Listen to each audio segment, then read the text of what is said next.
saya miss ya, karena waktu yang dulu itu yang pertama ada problem dengan internet gitu ya.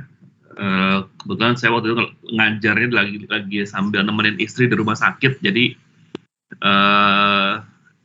networknya di rumah sakit nggak begitu bagus gitu ya. Terus minggu kemarin saya juga lupa kalau saya tuh ngajar hari Selasa, jadi saya bikin janji sama Kominfo hari Selasa pagi gitu ya. Oke. Dari materi yang sudah saya kirim, ini kira-kira ada pertanyaan kah? Atau gimana? Atau ada yang udah baca? Coba angkat, tunjuk jari yang sudah baca full.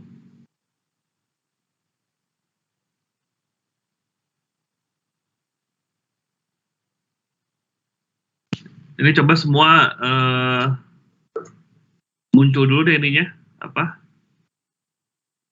Wajahnya biar saya foto ya.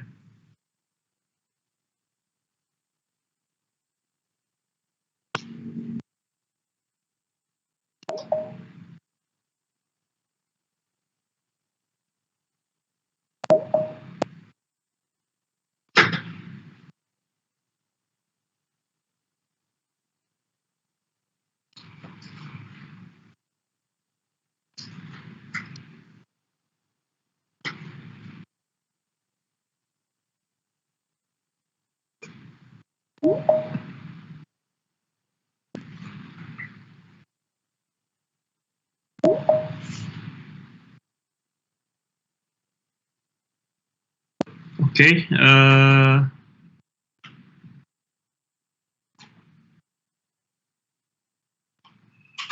ya ini yang halaman pertama. Saya screenshot ya.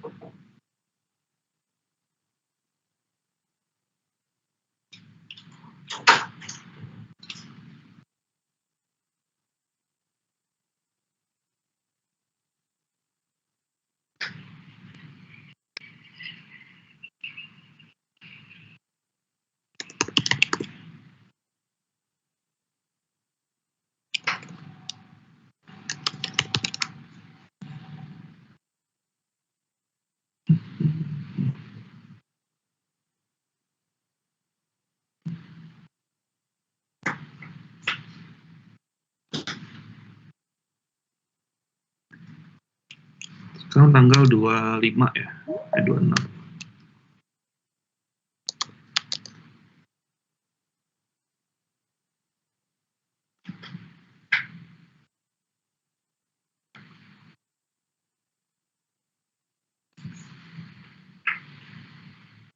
Oke, 1, 2, 3. Halaman kedua.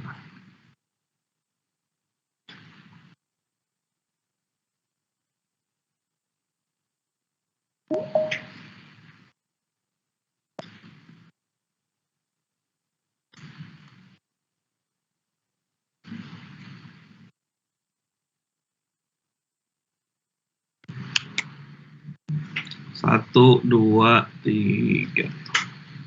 Oke. Kita akan mulai.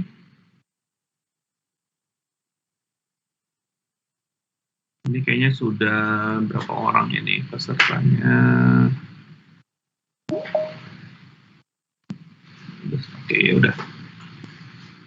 Baik, balik lagi tadi ke pertanyaan saya sebelumnya. Ada yang udah sempat, kan saya sudah share tuh materinya. Ada yang sudah sempat baca atau sama sekali nggak ada yang baca?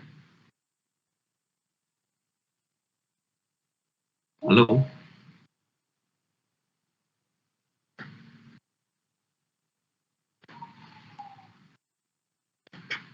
Coba ini Mas Sindu Masri. Nah, udah baca belum materi yang waktu itu saya kirim?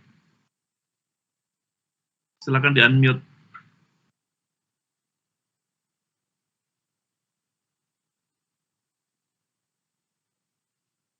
Ini suara saya kedengeran kan?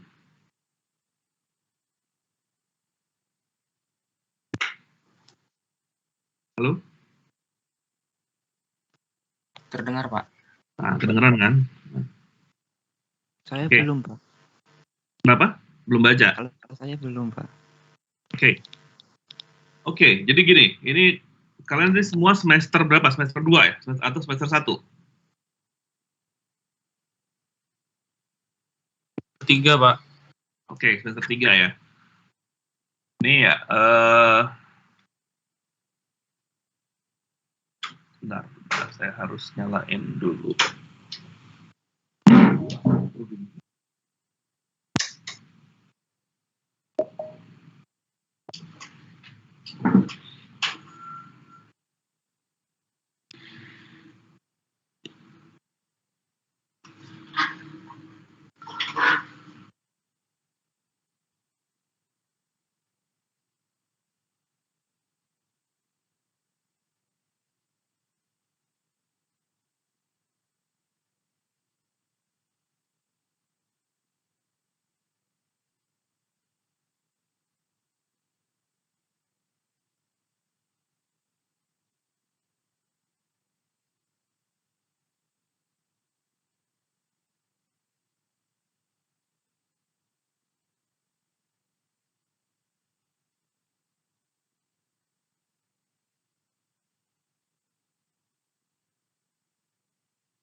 Oke, suara saya sekarang jelas ya?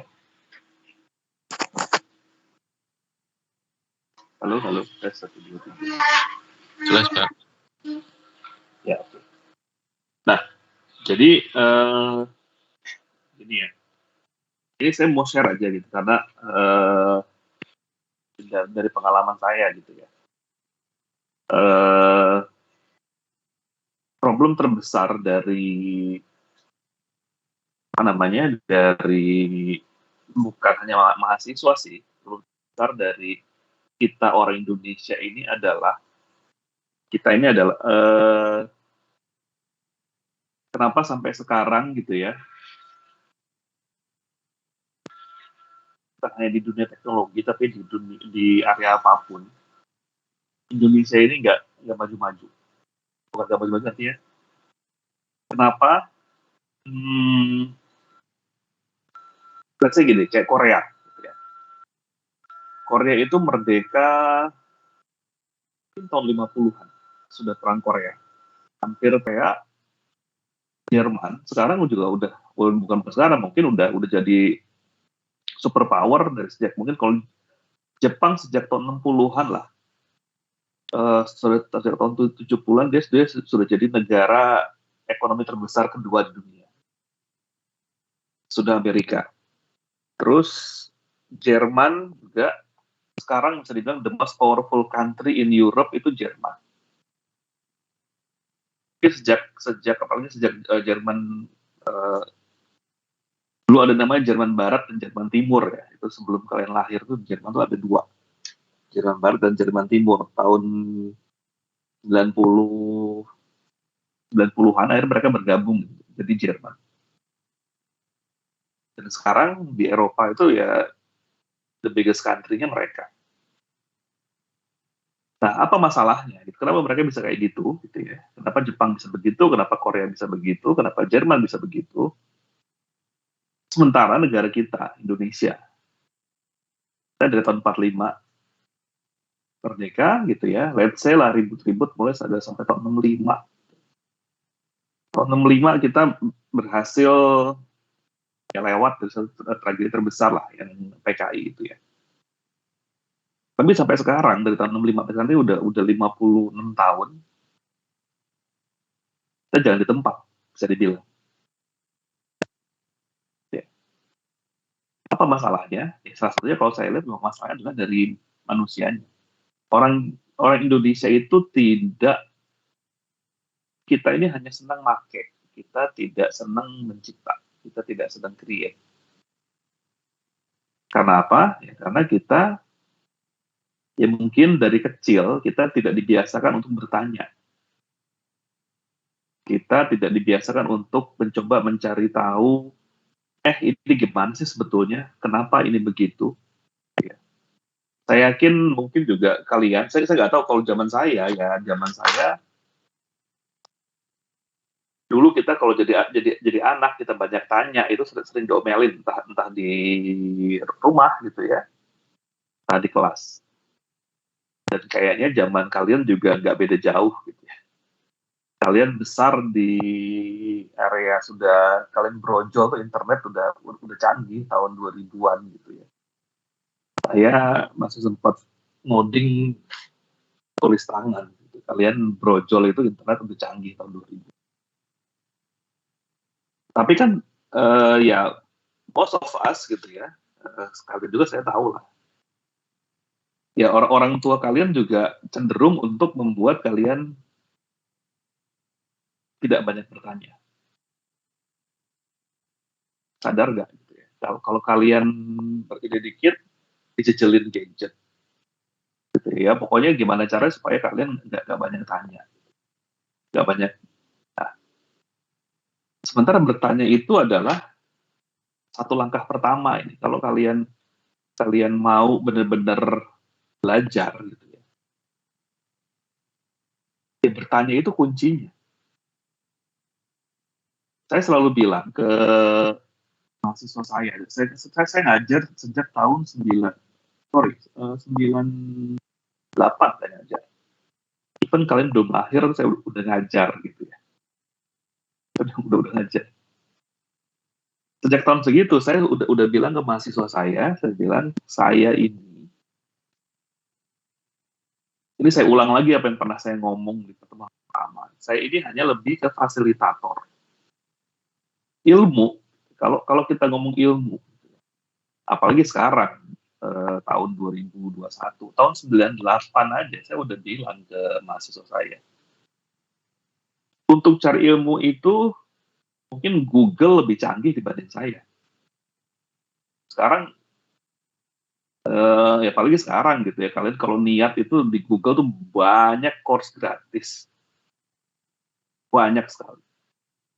Kalau niat mau bayar dikit, Udemy itu bisa. Tapi kalau mau yang gratis, hampir semua perguruan tinggi di dunia dari Harvard, MIT, whatever you name it, itu mereka mempublish bahan kuliah gratis sampai rekaman video profesornya. Terus ngapain perlu ada dosen kalau kayak gitu? Pertama, dosen dan memang sebetulnya konsep perguruan tinggi ini apalagi sejak COVID ya, ini mulai banyak dipertanyakan apakah masih efektif dengan cara belajar seperti ini. Tapi masalahnya adalah ada satu yang nggak bisa gitu ya digantikan oleh semua itu adalah ya pengalaman itu yang nggak bisa digantikan. Saya pernah kuliah di luar negeri gitu ya, saya pernah kuliah di akhirnya gitu ya, saya pernah kuliah dengan dosen-dosen top di Amerika gitu yang mereka ya kalian mungkin nggak kebayang ya, saya juga nggak kebayang kalau superstar dosen di Amerika itu gaji bisa $1 juta setahun. $500.000 itu biasa, minimal $200.000 gaji dosen di Amerika. Karena apa? Karena memang ternyata begitu saya ikut kuliah mereka ya beda gitu ya. Mereka tuh punya pengalaman tuh luar biasa gitu ya, punya hands on dengan masalah yang mereka bawakan tuh luar biasa. Dan rata-rata kalau saya kuliah gitu ya, di luar negeri itu ya kemampuan bertanya-nya para peserta itu memang beda sama orang Indonesia. Gitu ya. Orang Indonesia kita misalnya begitu ada siapa yang mau bertanya, pada diem, tengok kiri, tengok kanan, pura-pura nggak lihat gitu ya. Kalau bisa kita nggak ada kontak mata dengan dosen gitu ya. Tapi kalau teman-teman saya yang luar tuh ya mereka semangat, begitu bertanya itu semangat. Dan ada satu hal ya yang saya pelajari tuh. Even dosennya pun ya dia akan entertain semua jenis pertanyaan. Jadi there is no stupid question. Gitu. Jadi kalian jangan, ya saya yakin ini mata kuliah sama informasi ini sesuatu hal yang baru buat kalian. Dan harusnya kalian banyak bertanya karena ya saya yakin kalian nggak nggak tahu apa-apa soal ini gitu ya. Saya tanya, kalau misalnya, jadi kalau model waktu itu saya kuliah MBA itu, gitu, kita sebelum kuliah itu udah dikasih bahan, gitu ya, ya saat di kelas itu ya fokus kita lebih ke diskusi. Jadi asumsinya adalah kita sudah membaca bahan kuliah itu, dan bahannya nggak mungkin kalau dulu saya kuliah itu ya setiap sesi pertemuan minimal ada 100 halaman yang harus saya baca. Minimal. Entah itu jurnal, entah itu paper, entah itu presentasi, tapi itu minimal 100 halaman yang harus saya baca. Dan itu gitu ya. Jadi kita tuh masuk kelas nggak kosongan.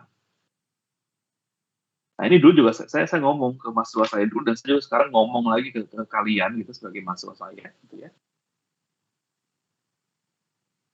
Ya mungkin dulu orang tua kalian atau guru kalian di kelas membuat kalian merasa lebih aman kalau diem. Kenapa? Karena mungkin kalian, ya entah gimana caranya, dulu kalian diperlakukan kalau bertanya, kalau ada pertanyaannya stupid, gitu, dianggap terlalu sederhana atau gimana, lalu terus kalian dibully sama teman-temannya. Tapi itu nggak berlaku di kelas saya. Gitu. There is no stupid question, bertanya. Gitu. Malah kalau nggak ada yang bertanya, dulu itu saya di kelas saya itu sampai saking saya inginnya mahasiswa saya bertanya, saya dulu tuh sampai kasih gitu. Kalau ada yang bertanya, saya kasih uang 100.000 perak. Itu pun nggak ada yang bertanya. Ya kayak waktu saya bilang, saya ini dosen gitu ya. Kita ini dosen yang kita, kalau soal knowledge, saya bilang soal knowledge, kalian cari di internet tuh banyak lah, mau belajar apa tentang kabar informasi kalian bisa. Tapi kalian nggak bukan adalah pengalaman. Pengalaman saya yang umurnya 2 kali lipat kalian ini gitu ya, saya sudah melihat jauh lebih banyak dibanding kalian. Saya sudah mengalami jauh lebih banyak dibanding kalian gitu ya. Itu sebetulnya yang harus digali. Itu yang harus digali. Gitu ya. Jadi ya itu gitu ya. Kenapa kampus bagus akan selalu jadi lebih bagus gitu ya? Karena ya dosennya juga bagus-bagus gitu ya. Ya mereka bisa menghidupkan kelasnya. Ya. Dan itu ya kalau saya kuliah mungkin 90% lah kalau dosen-dosen MBA saya itu ya seperti itu gitu ya. Nah, saya juga ingin seperti itu gitu ke kalian. Jadi maksudnya kalian sudah lihat CV saya gitu ya. Kalian kalau mau searching nama saya di internet, kalian searching, kalian bisa tahu siapa saya gitu ya, ngajar kalian ini gitu ya. kan bisa baca apa saja yang saya pernah tulis, pernah artikel yang pernah saya publikasikan. Nah, dan saya masih nyempetin nih ngajar kalian. Saya masih nyempetin. Karena saya pengen ya itu gitu. Saya pengen ya cyber security ini satu hal yang ini basic ke depan.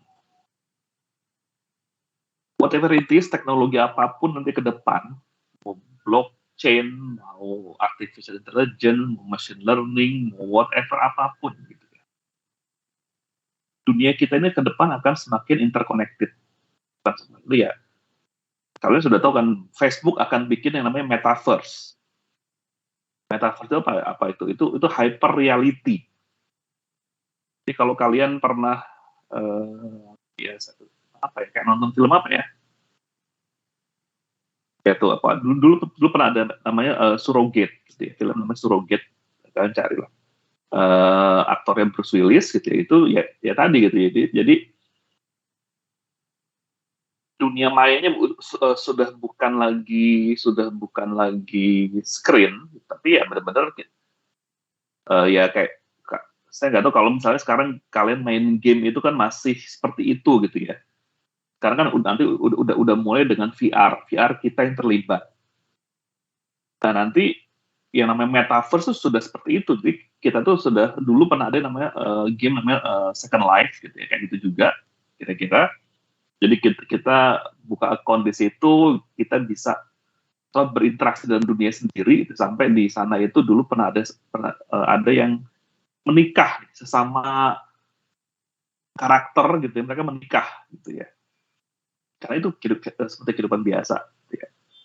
Bisa jualan, bisa apa. Tapi dulu Second Life terlalu cepat karena networknya dulu belum begitu bagus. Kalian muncullah seperti sekarang gitu ya. Kalau kalian anak saya main Roblox gitu ya, intinya multiplayer game kan juga sekarang kan pastilah namanya multiplayer game itu udah jadi bagian hidup kalian gitu ya. Nah Facebook mungkin yang metaverse. Jadi hidup kita tapi versi online. Nah apapun itu gitu ya. Tapi itu apa metaverse itu apa? Itu dibangun dari informasi kan. Nah, informasi balik lagi gitu. Akhirnya yang makin lama itu yang namanya security itu menjadi hal yang paling penting.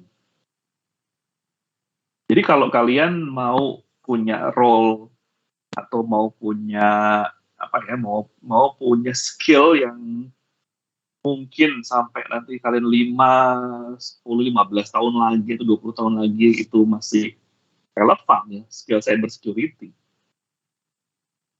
Bagaimana mengaman? Karena apa?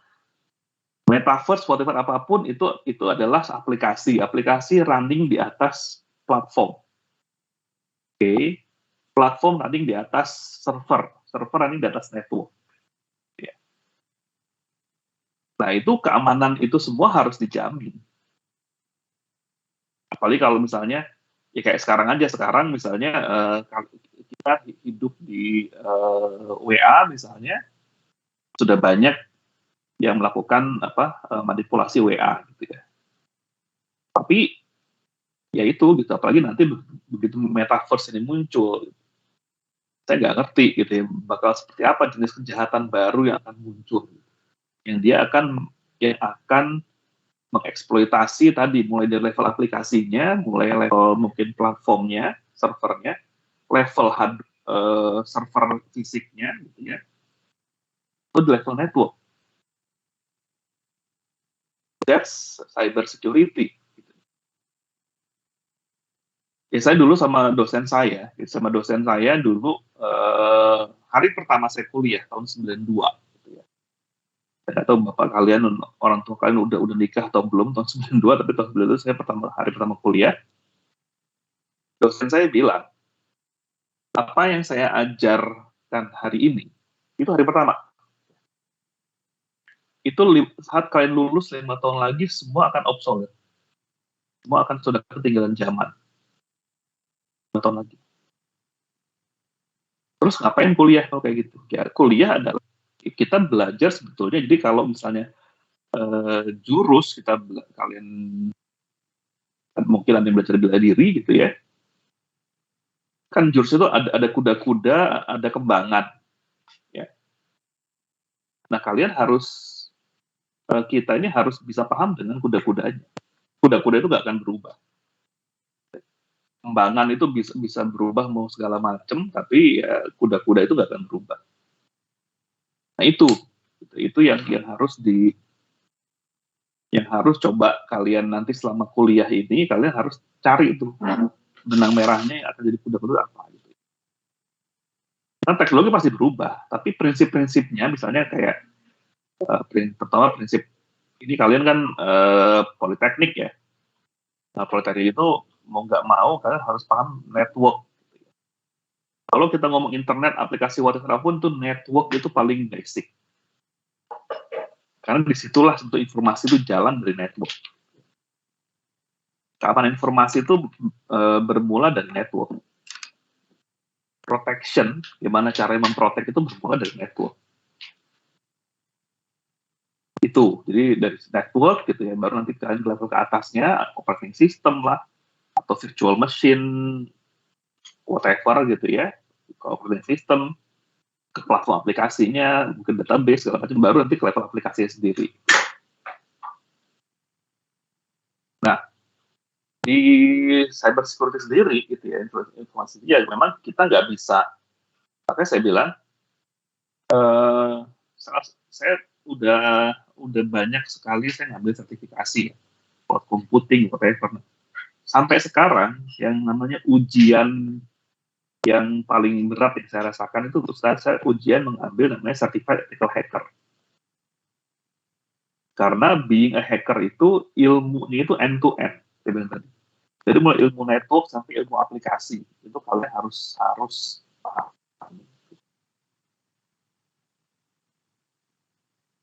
Dan itu hanya bisa tadi kalau kalian rajin bertanya. Mau bertanya ya, makanya tadi kalau mau nanya saya bilang ya whatever yang tanyakan mau langsung ataupun lewat message silakan, cuma ya ini gitu ya, saya juga harapannya ini, jadi jangan kalian jadikan kuliah ini hanya sekedar memenuhi kewajiban karena orang tua kalian bayarin terus kalian ya udah deh kuliah, atau kalian daripada nganggur gitu ya terus kuliah ya, jangan kayak gitu.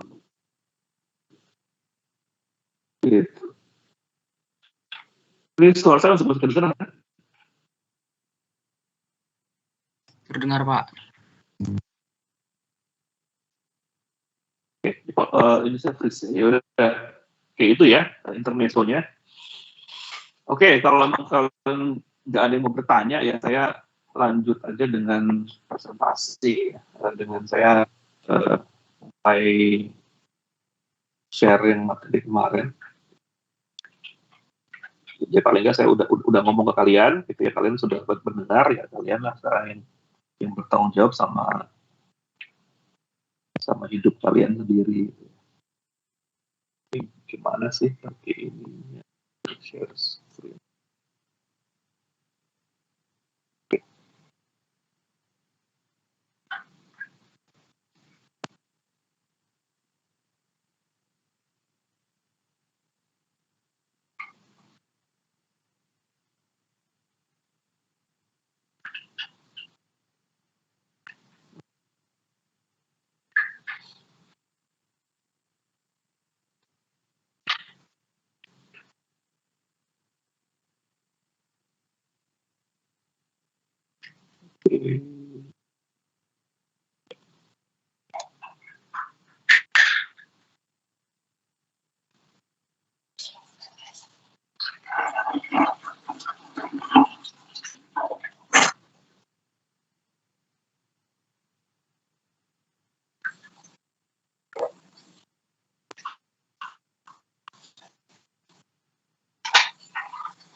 Ini udah kelihatan? Udah ya? Halo. Tes 1, 2, 3. Bisa Udah kelihatan belum screen-nya? di saya belum, Pak. Belum, Mbak. Nah, sudah, Pak. Sudah, Pak. Udah. Sudah. Udah.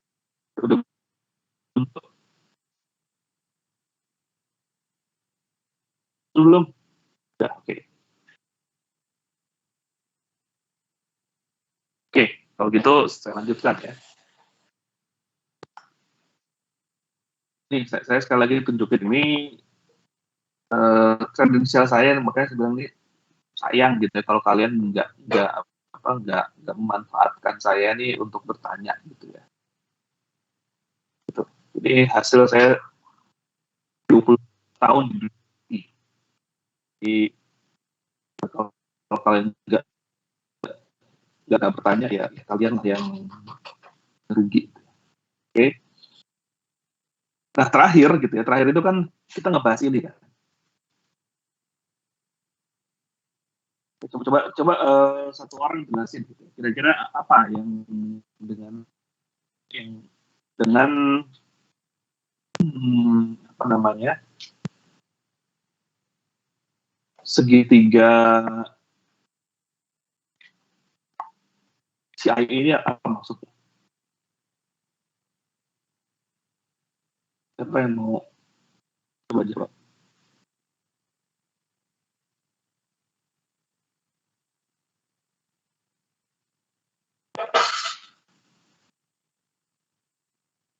Siti Nurhaliza, coba.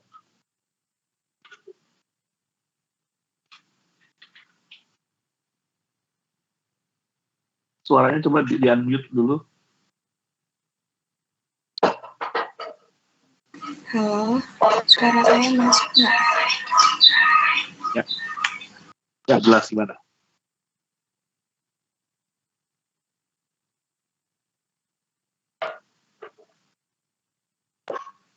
Tadi udah masuk, sekarang hilang lagi.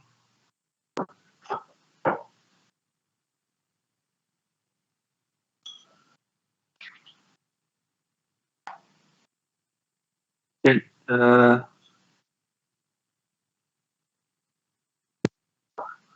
ini masih di mute suaranya.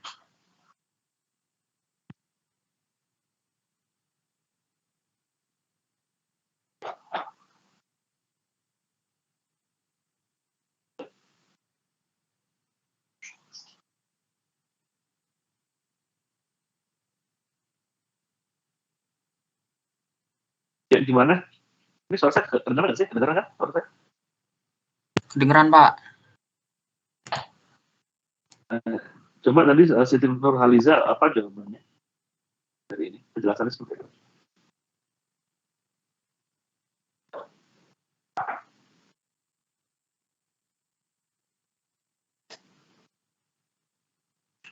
Oke ya, kalau saya nggak tahu ini emang nggak bisa unmute ya atau gimana?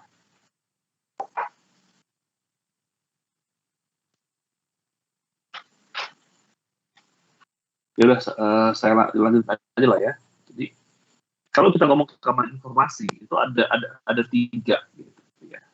Ini basic, ini kenapa saya ulang lagi, ini nggak ada masalah mau diulang berapa kali gitu ya.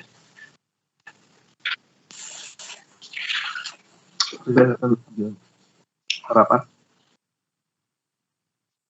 pertama itu masalah confidentiality, jadi kerahasiaan, dimana kita tetap, jadi namanya kerahasiaan itu adalah suatu rahasia itu bukan artinya yang tidak diketahui orang ya. Kalau nggak diketahui orang ya cuma juga ada informasi tapi nggak diketahui. Tapi yang jelas kerahasiaan itu adalah ya tadi informasi ini hanya bisa diakses oleh mereka yang memang memiliki atau diberi hak untuk itu. Itu confidential tidak. Dan kalau kita ngomong keamanan informasi, yang pertama adalah kita harus memaintain masalah itu. Informasi ini siapa yang boleh, siapa yang nggak boleh, dan di level apa aja, gitu ya. Gitu. Kedua terkait dengan integrity atau integritas. Integritas ini adalah ya informasi itu harus bisa di-maintain tetap seperti pertama kali dia dimunculkan atau pertama kali dia dibikin. Gitu ya. Kalau misalnya saya nggak tahu apakah kalian ada yang main kripto juga gitu ya. Kalau ada kalian main kripto, kalian coba misalnya bikin akun MetaMask gitu ya. Dan di MetaMask itu kan modelnya itu ada password, tapi ada yang namanya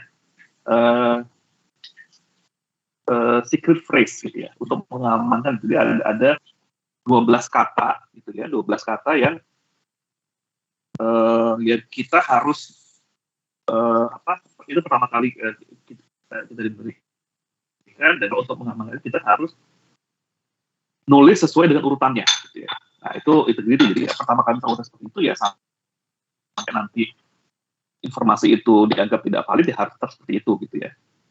Itu integrity gitu ya. Atau misalnya kalau awalnya adalah misalnya tulisannya 100.000 ya jangan jadi 10.000 atau jangan jadi 1 juta gitu ya. Itu yang namanya integrity. Terus ketiga adalah availability gitu ya. Availability ini artinya ya kalau informasi itu awalnya ada ya jangan sampai dia hilang gitu ya. Jangan sampai dia hilang atau jangan sampai dia dikorup atau jangan sampai dia berkurang kualitasnya. Ya, jadi gitu ya. Itu jadi 3 ini yang jadi dasar dari information security gitu ya. Nah, ini segala penjelasannya gitu ya, bisa dijelaskan. Nah ini gitu ya. Tadi urusan keamanan informasi ini bukan urusan yang main-main seperti tadi saya bilang, karena basically kalau kita di dalam dunia modern gitu ya, keamanan informasi ini menjadi satu hal yang ya sangat vital di bisnis gitu ya, sangat vital di bisnis. Dan sehingga apa? Ya tadi perlu pendekatan yang struktural, yang benar-benar rapi untuk bagaimana kita memaintain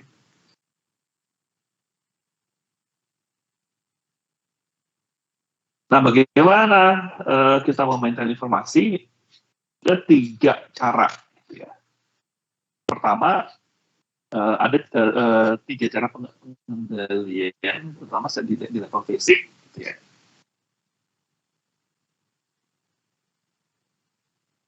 Itu dikunci atau misalnya ya tadi gimana caranya supaya ada CCTV-nya, ada motion sensor, kalau orang masuk itu harus pakai fingerprint atau pakai face recognition gitu ya. Ya atau apapun caranya tapi itu fisik gitu ya. Itu yang pengendalian fisik. Kedua adalah ada kontrol. Kontrol ya tadi misalnya siapa pendefinisian siapa boleh melihat apa gitu ya. Kalau contohnya ya tadi kalau misalnya kalian sering nonton film sering nonton film action di Amerika gitu, kalau kita udah ngomong soal di FBI atau CIA gitu ya, itu ya ada namanya level security, mulai dari gitu no basis sampai paling tinggi adalah top secret gitu. Misalnya ya dia hanya boleh diketahui sama presiden gitu ya. Atau bahkan mungkin di Amerika gitu ya, itu ada informasi yang presiden nggak boleh tahu gitu ya. Ya that's it gitu ya, mendesain seperti itu. Atau bagaimana misalnya update atau intinya terkait dengan tata cara prosedur gitu ya. Misalnya kalau ternyata ya tadi siapa yang boleh apa, atau misalnya kalau informasi ini error atau misalnya terjadi bencana itu harus ngapain gitu ya. And so on. That's administrative control. Terus ketiga adalah technical control. Technical control ini ya secara teknis, kalau tadi pertama secara fisik gitu ya. Kedua secara administratif, paperwork, aturan, terus daftaran rekrutan orang. Ketiga ya technical control. Technical control misalnya ini ya tadi mengenkripsi gitu ya. Informasi itu yang misalnya asalnya tulisannya red atau di encrypt misalnya, atau juga di network authentication, siapa yang berakses tuh siapa aja misalnya. Kalau misalnya sekarang misalnya kan kadang kita ada IP address, kita bikin whitelist, kita bikin blacklist gitu ya. That's control. Atau access control list ini gitu ya.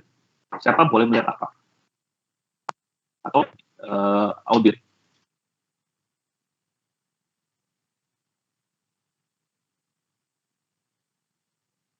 Oke, saya udah muncul lagi ya.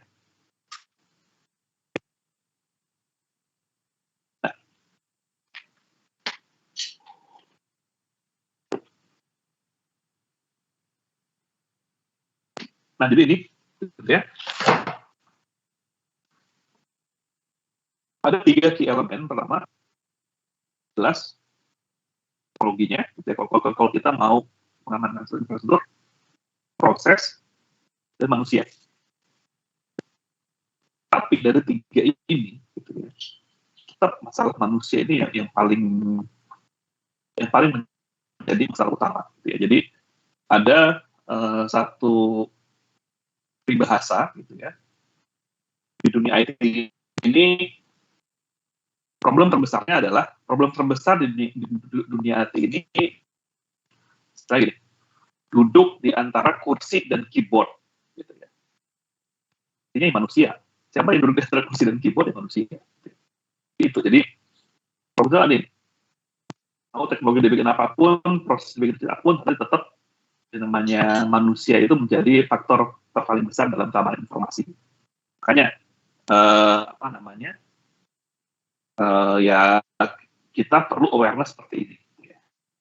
Ini bisa teknologi ya, saya udah bilang gitu ya, pemanfaatan segala macam teknologi untuk mengamankan. Kalau orangnya ya pakai training, ada polisi SDM-nya, background check gitu ya, lalu segala macam gitu ya. Terus juga prosesnya, manajemen data klasifikasi.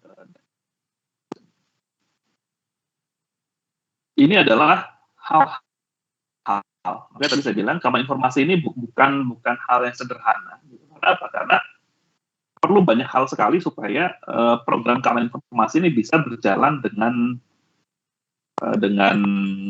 benar dan memberi manfaat yang maksimal. Ini harus ada komitmen manajemen, aset inventory, manajemen, whatever manajemen, ini semua ini penting untuk keamanan informasi. Artinya tadi saya bilang, keamanan informasi ini bukan hal sederhana. Gitu ya. Jadi walaupun kali ini cuma pengantar, ini, tapi ya tadi saya pikir kalau misalnya, karena kondisi sekarang ini, ya, tenaga keamanan cyber security ini masih menjadi hal yang langka. Gitu. Karena apa? Karena susah. Jadi sedikit yang mau main di sini. Banyaknya lulusan dari sekolah ini, dari programmer. Karena programmer gampang. Programmer itu sekarang udah hampir gak mikir gitu ya. Kalau jadi programmer, udah banyak framework, banyak tools segala macam yang bikin hidup kalian mudah. Gitu. Tapi kalau kalian jadi praktisi cyber security, mungkin banyak tools, tapi tetap mikirnya juga susah. Gitu ya. Gitu. Ini lagi ada namanya vulnerability assessment, testing, gitu ya, vulnerability testing, device management, and so on. Nah, kalau kita tadi, ngomong bagaimana kita mengamankan ini, gitu ya. Nah, hal yang pertama tapi harus mendefinisikan dulu, gitu ya. Aset informasi itu apa sih? Gitu ya. Apa sih aset informasi? Gitu ya. Nah ini dia jenis aset yang pertama tentang hardware, juga terkait dengan informasi, software, perangkat lunak, data. Jadi informasi bukan sekedar data, gitu ya. Intellectual property, hak kekayaan intelektual, paten, proses, gitu ya. Konfigurasi device, perangkat itu juga satu informasi, gitu ya. Ini konfigurasi ini penting banget. Kenapa? Karena ya terus terang saya juga sekarang sedang mengalami satu masalah gitu ya, satu proyek saya gitu ya. ya tiba-tiba ada key person-nya yang ya dia problem lah, sehingga kita kehilangan konfigurasi. Jadi saya punya ada 34 server, ya ada 55 server plus whatever segala macam. Tiba-tiba kita sekarang ini kondisinya lagi bingung. Kenapa? Karena orang yang megang konfigurasinya sedang not available gitu ya. Tuh, ya. Jadi konfigurasi mungkin penting. Plan, atau blueprint yang kita desain ini adalah jenis informasi yang intangible. Lalu apa sih jenis-jenis ancaman informasi yang pertama tadi, gitu ya, mulai dari web application vulnerabilities, gitu ya, botnet, spam, malware, DDoS. Dan bisa jelaskan DDoS ini apa?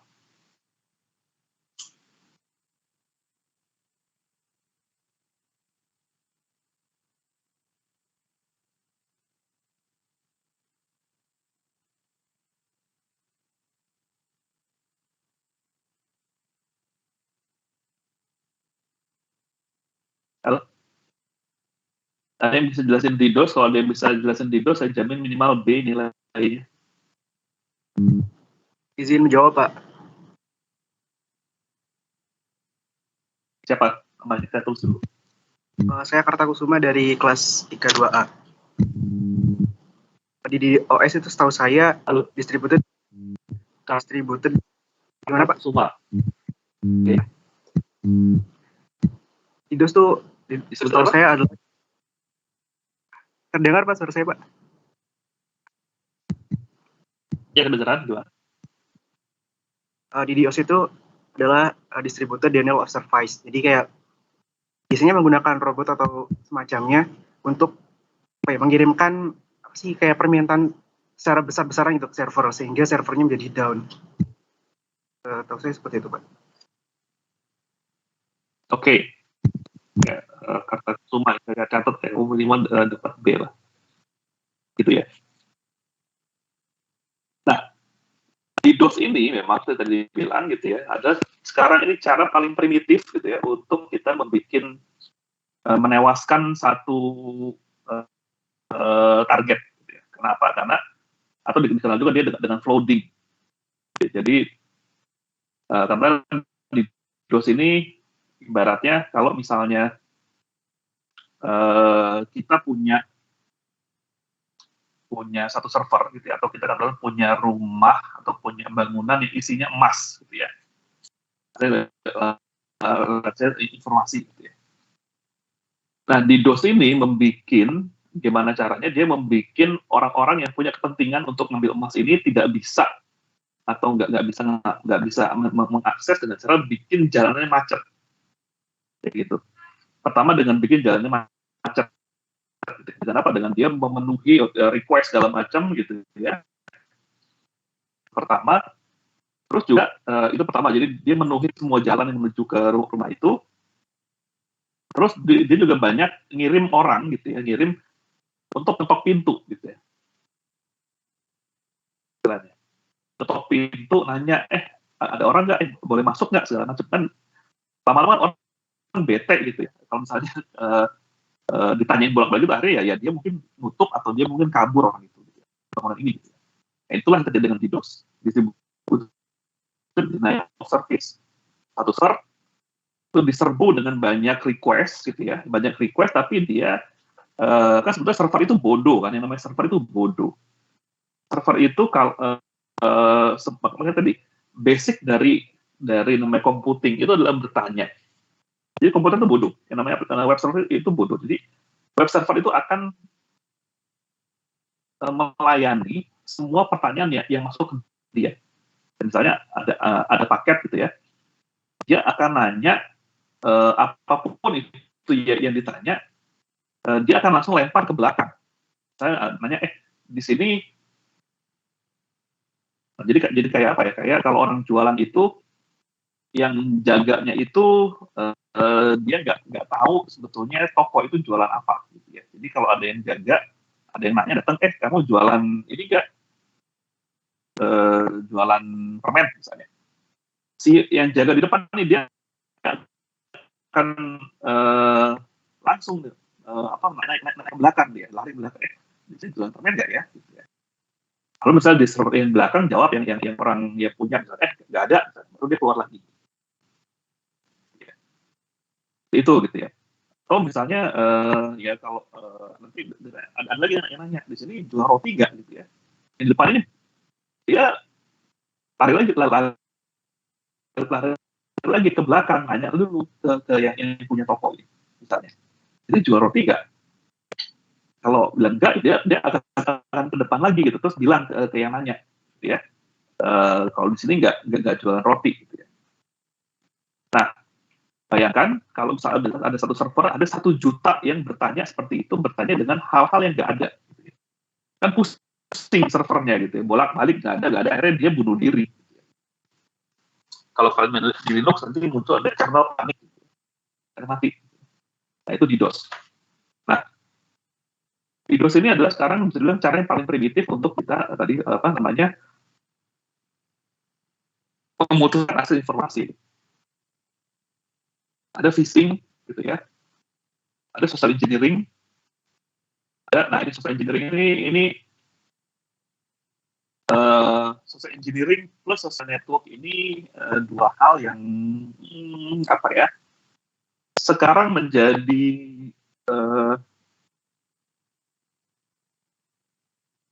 membuat kita sangat tidak aware dengan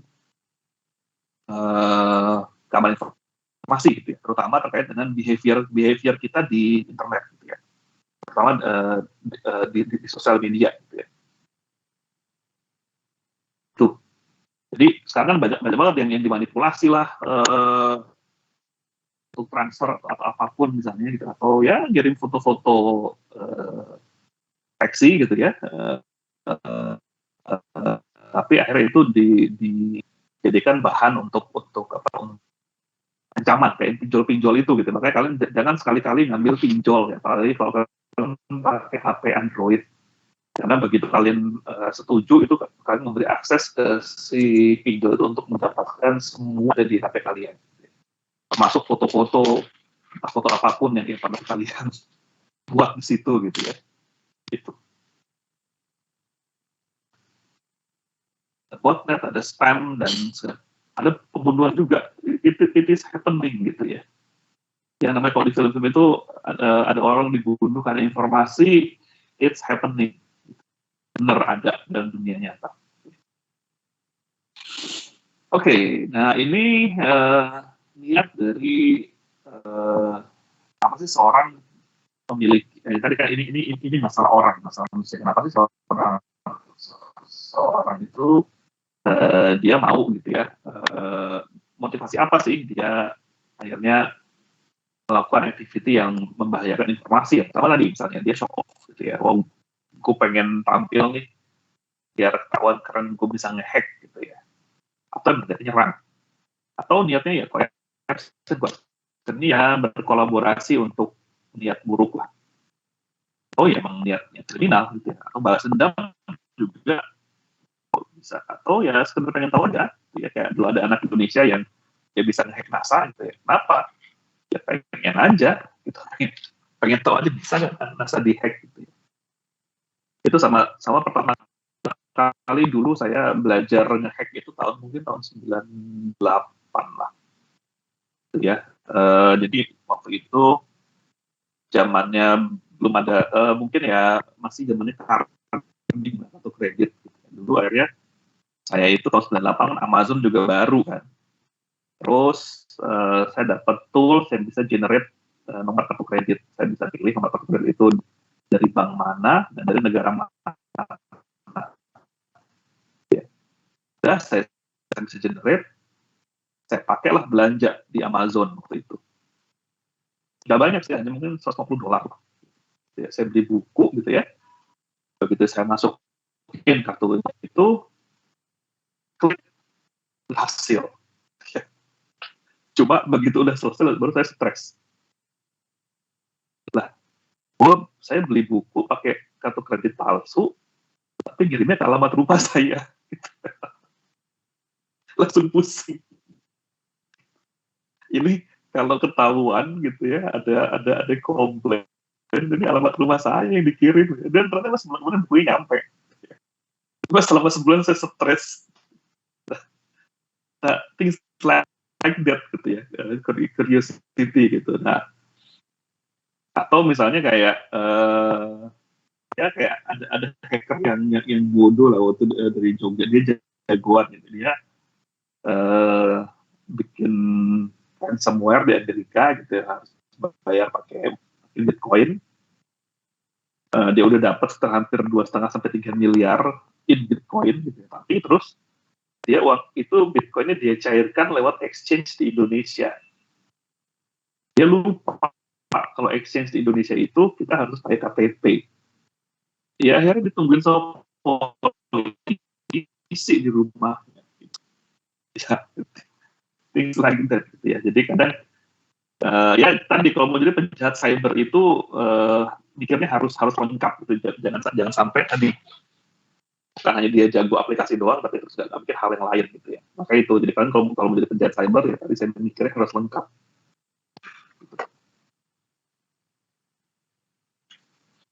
Oke,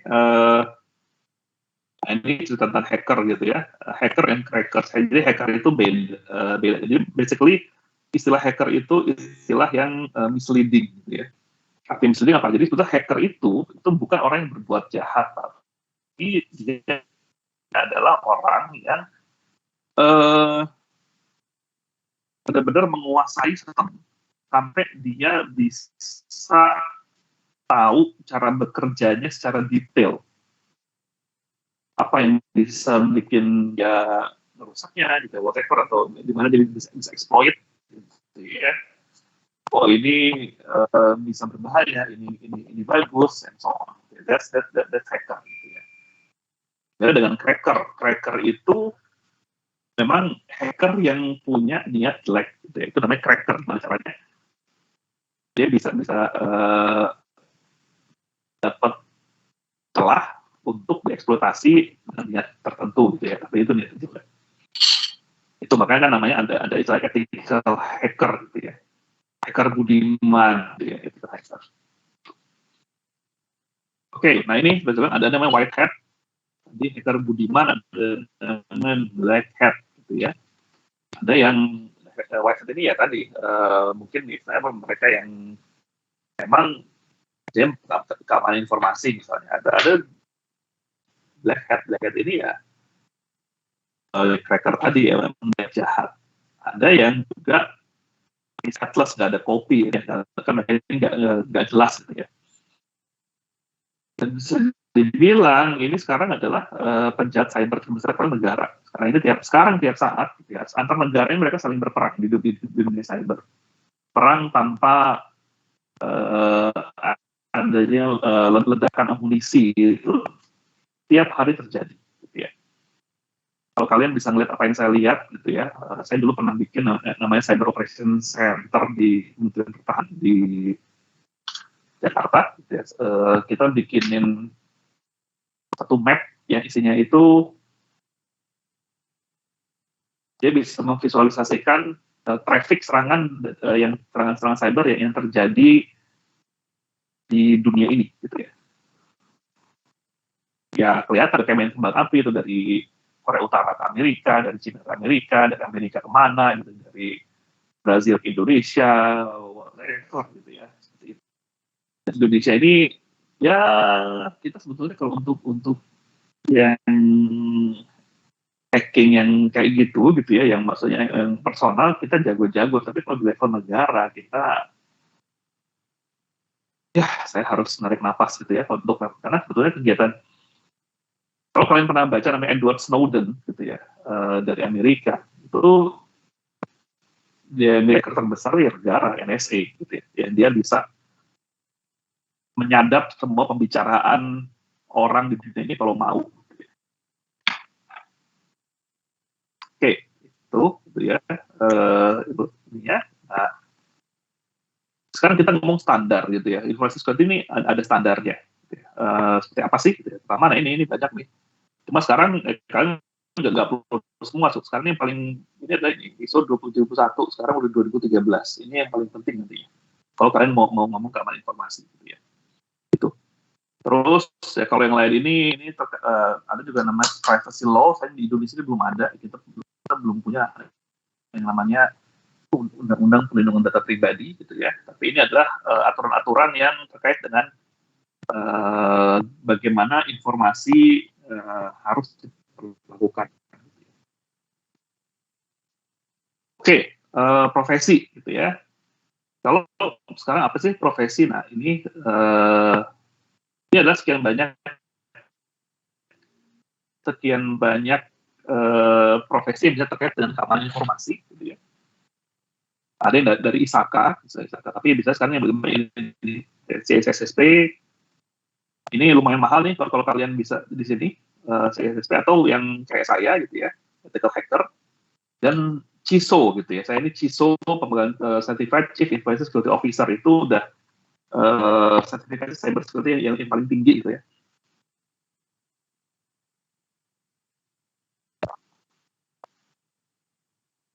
Dan kalau bisa ini pakai CSSP ini lumayan mahal.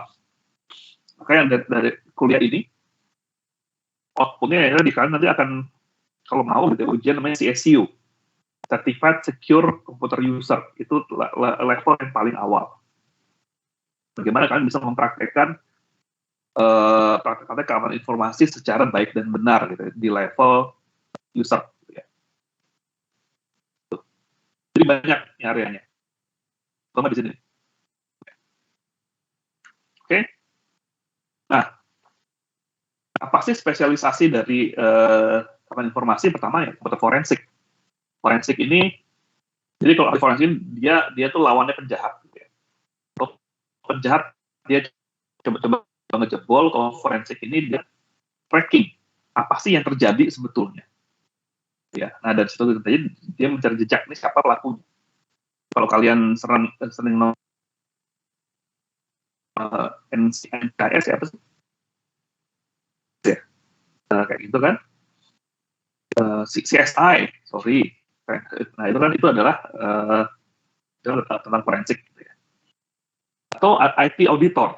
Auditor ini tadi dia mengaudit sebuah sistem apakah dia sudah menerapkan praktek-praktek keamanan informasi yang baik dan benar. Gitu ya. Ada aplikasi security spesialis. Bedanya ini adalah ya dia yang benar-benar membuat aplikasinya itu secure. Ya. Ada compliance spesialis. Nah, kayak tadi kan banyak sekali aturan yang mengatur atau yang tentang keamanan informasi. Nah, compliance spesialis ini dia memastikan bahwa si programmer, si auditor itu apa yang dia lakukan sudah comply dengan regulasinya. Nah, ini yang paling mahal ini nih. Mulai mahal nih. Security Solution Architect yang dia mendesain gitu ya. Terus security harus seperti apa, bagaimana, tekniknya pakai apa, dokumennya apa. Ini arsitek. Ini udah mulai mahal kalau di perusahaan. Atau trainer. Nah, trainer ya kayak saya nih sekarang saya ngajar gitu ya, informasi itu trainer. Atau cyber law expert. Nah, ini masih jarang di Indonesia nih, cyber law expert. Ya. Tapi kalian kalau mau ya hukum itu sesuatu yang menarik gitu, bisa kalian pelajari. Nah ini gitu ya. Nah, ini saya bilangnya apa aja sih yang dibutuhkan untuk menjadi seorang profesional di area information security? Ya pertama passion. Kalian kalau nggak punya passion, ya capek kalian main di cyber security karena banyak sekali yang harus dipelajari. Terus terang saya mulai mendalami cyber security itu tahun 2015 karena saya waktu itu harus merekrut. Kebetulan saya waktu itu saya kan juga advisor di Kopassus gitu ya. Kebetulan waktu itu jadi Kopassusnya minta bantuan kita untuk bikin cyber army. Cyber army itu tentara tapi dia punya kemampuan perang cyber gitu ya. Waktu itu saya dikasih 25 orang untuk di training. Nah, akhirnya waktu itu saya dan tim mikir kita kayaknya kalau coba kita yang training ya mungkin lebih ke teori tapi yang benar-benar realitanya nggak dapat. Akhirnya saya nyari nih hacker paling berbahaya di bidang itu siapa. Itu dia kita rekrut untuk ngajar orang-orang Kopassus ini. Dan selama saya bergaul dengan dia gitu ya, dengan si hacker ini, gitu ya, akhirnya saya baru tahu itu namanya dunia hacker underground itu kayak dunia goib. Itu dunia yang benar-benar baru buat saya waktu itu. Ya akhirnya saya sampai ikut kumpul-kumpul dengan meeting ya, para hacker di Singapura misalnya, dia ngobrol dengan mereka itu udah kayak dunia goib. Saya waktu itu udah 20 tahun di dunia IT, tapi begitu masuk ke dunia itu it's totally different world. Nah kalau pada audition itu gak akan tahan kan sih. Kadang kelihatan lah, maksudnya orang-orangnya juga yang tampil cantik, orang-orang Rusia itu kan, tapi sangat-sangat berbahaya gitu ya. Kreatif. Nah, kreatif ini juga penting. Karena apa? Karena ya tadi, kalau kita hacker, kalau hanya by the book, mungkin kita hanya akan mentok di satu titik. Tapi kalau sebagai seorang investor yang bisa kita manipulasi. Terus ini never say die attitude gitu ya. Nggak gampang nyerah. Dan terakhir ini, great wide range of subject. Ya iyalah gitu ya. Ini yang saya bilang kenapa? Karena misalnya, untuk ngomong seperti itu, pertama kita dari network dulu.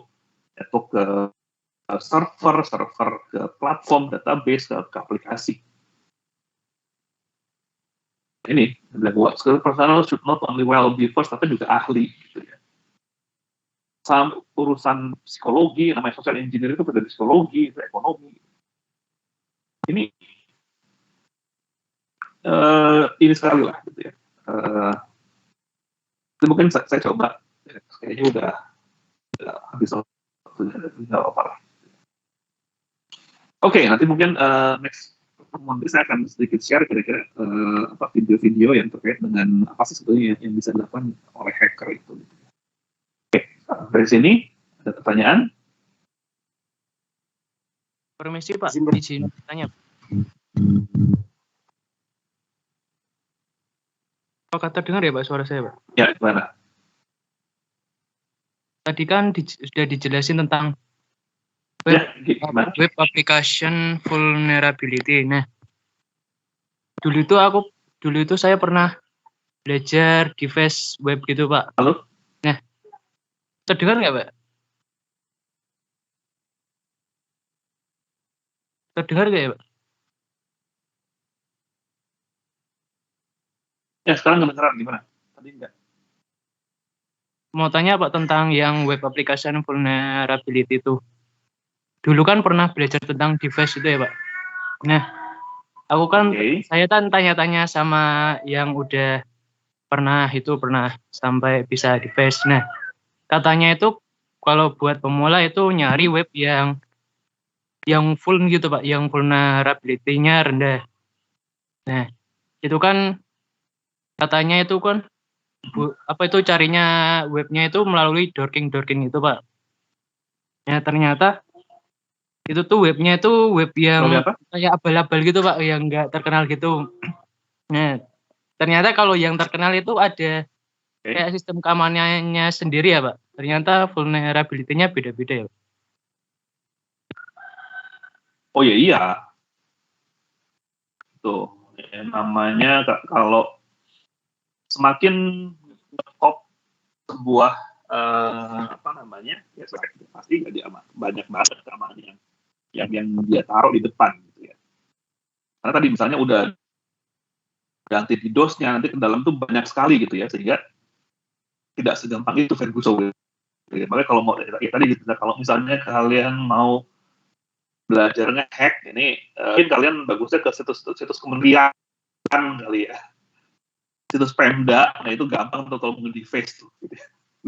Bukan ngajarin, tapi memang gitu. Tapi kalau misalnya kayak misalnya situs yang e-commerce, itu ini sekali gitu ya. Sudah pasti sangat ketat. Mereka baik, mereka ngegaji ahli keamanan informasi mungkin 140 juta sebulan tuh ada 15-20 orang kali ya yang gaji segitu. Gitu ya. Nah itu gitu ya. Seperti Jadi emang beda-beda gitu, beda-beda ini. Nah biasanya juga kalau kenapa saya bilang kementerian, karena kementerian yang bikin juga masuk kayak kalian ujung-ujungnya. Jadi proyeknya 500 juta gitu ya, tapi karena harus bagi-bagi kanan kiri, sisanya tinggal 100 juta nih sampai ke ujungnya gitu ya. Nah ujungnya akhirnya yang kerjain dibagi dua, lebih cari mahasiswa kayak kalian dikasih 20 juta diambil 10 juta.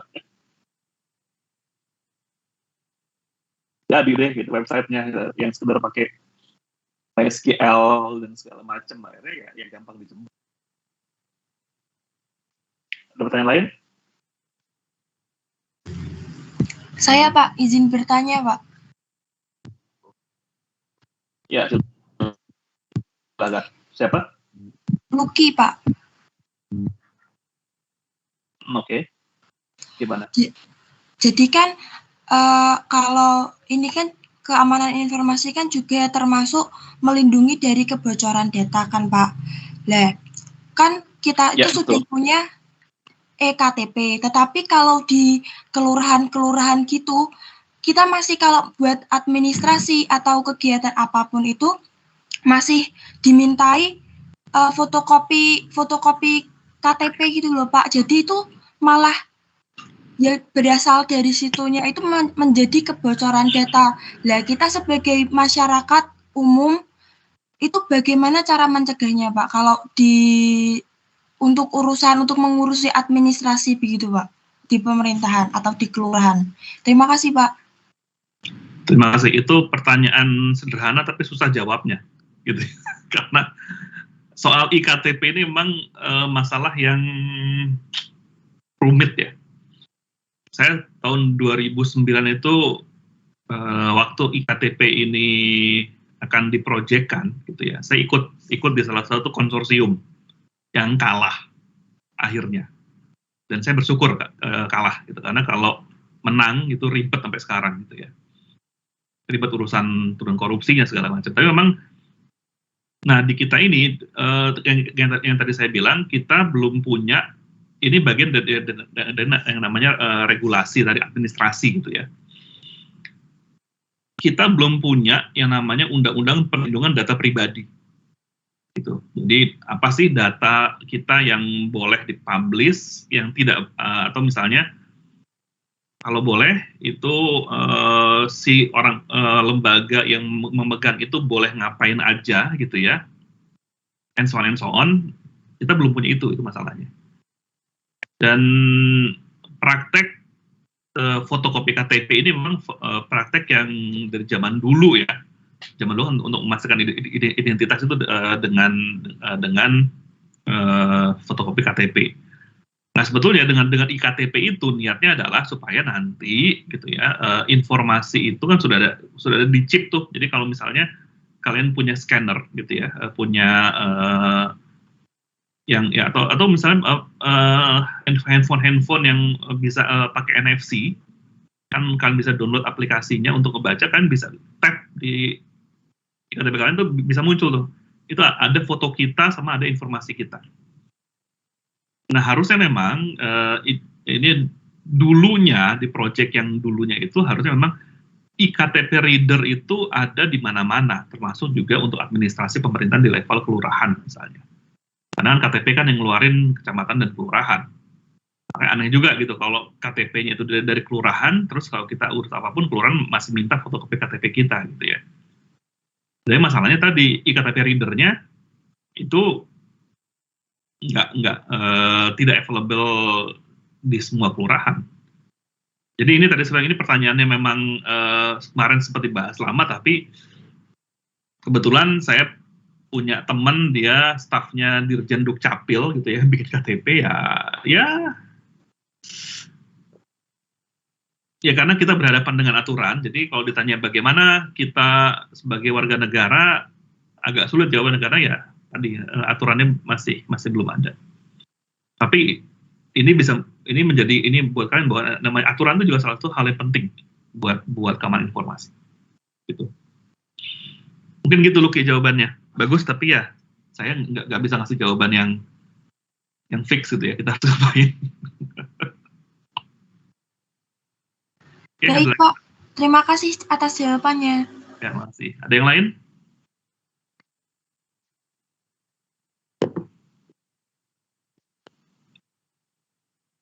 Oke, ada yang lain? Pak izin bertanya Pak. Ya, silakan. Aku Kusuma dari kelas IK 2A. Oke. Macam kayak yang Bapak paparkan tadi, bahwa kalau mau masuk ke cyber security itu kita harus belajar banyak ilmu gitu, banyak bidang dan sebagainya. Yeah. Kalau menurut Bapak, awal kalau kita misal pengen terjun ke cyber security itu kita harus pelajaran yang mana dulu gitu Pak?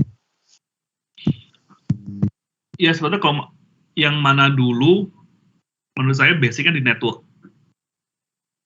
Itu.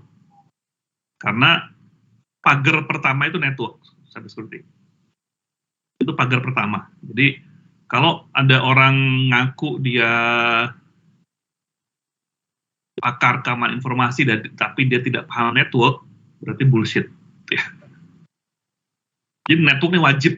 Kalau misalnya kalian mau ngomong itu network wajib. Tapi kalau soal yang di atasnya, soal apakah itu nanti soal OS, soal database, soal application, itu pilihan, gitu ya. Tapi network ini wajib, gitu.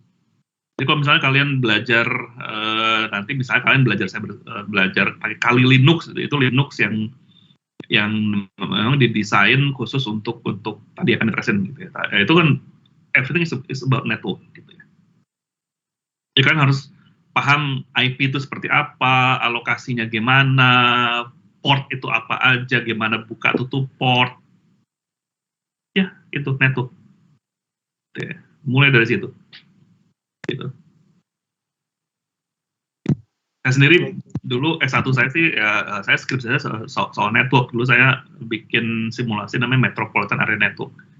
Dan itu saya bilang dulu, itu benar-benar omongan dosen saya gitu. Itu waktu saya bikin itu tahun 96, 97. Namanya Metropolitan Area Network itu adalah salah satu calon protokol high speed network yang waktu itu gitu, itu yang termasuk digadang-gadang bakal jadi besar gitu ya. Makanya dulu saya jadikan itu sebagai bahan skripsi saya. Tapi begitu saya lulus, teknologi itu mati gitu ya. Karena kalah dengan yang model yang lebih random, namanya asynchronous transfer mode.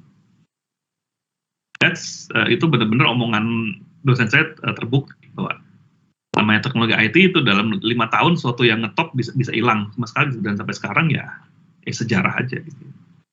Tapi network is a basic gitu ya. Gitu. Oke. Ada lagi? Lain-lain? Izin bertanya lagi, Pak. Ya. Izin bertanya lagi tentang itu, Pak, tentang Metasploit, Pak. Kan dulu kan pernah belajar itu juga, Metasploit juga. Okay. Nah, itu kan nanti kan kalau yang aku pelajari itu nanti itu hasil dari, kan itu buat kayak aplikasi gitu, buat nanti dipasangin ke HP korban. Nah, kalau si korban itu sudah install, nah itu kayak kitanya itu udah dapat akses ke HP korban itu, Pak. Ya, itu konsepnya itu emang gitu ya, Pak? Itu namanya malware. Ya, ya itu hanya salah satu cara. Itu salah satu cara ngehack yang menggunakan tools, gitu ya. Malware. Nanti malware ini ya mungkin nanti ke depan akan ada satu sesi, tapi kita nggak akan bicara dalam karena itu intinya adalah gimana caranya ya tadi itu ditaruh misalnya dipancing yang korbannya download, begitu download ya dia bisa download apapun gitu ya. Ya mulai dari katakanlah keyboard recording atau bahkan sampai mungkin akses ke kamera and so on. Itu salah satu aja tools untuk melakukan hacking gitu ya. Metasploit itu yang salah satu paling basic lah kalau kalian belajar hacking. Gitu. Intinya kalian gimana caranya kalian bisa mengakses secara ilegal target gitu ya. Gitu. Banyak toolsnya. Pak, terima kasih, Pak. Ya, makasih. Ada lagi? Kalau nggak ada, saya cukupkan sekian ya. Nanti kita lanjutkan minggu depan dengan materi yang mungkin nanti akan sudah lebih tersusun. Makanya ini hanya pendahuluan, dan targetnya adalah ya yang tadi saya bilang, nanti kalian siap untuk ujian namanya CSU, Certified Secure Computer User. Ya, mungkin itu aja. Sekian, kalau ada yang mau tanya nanti silakan aja lewat ketua kelasnya gitu ya. Coba sekian, nggak saya harus pindah ke agenda lain. Ya, sekian. Assalamualaikum warahmatullahi wabarakatuh. Waalaikumsalam. Waalaikumsalam. Terima kasih Pak.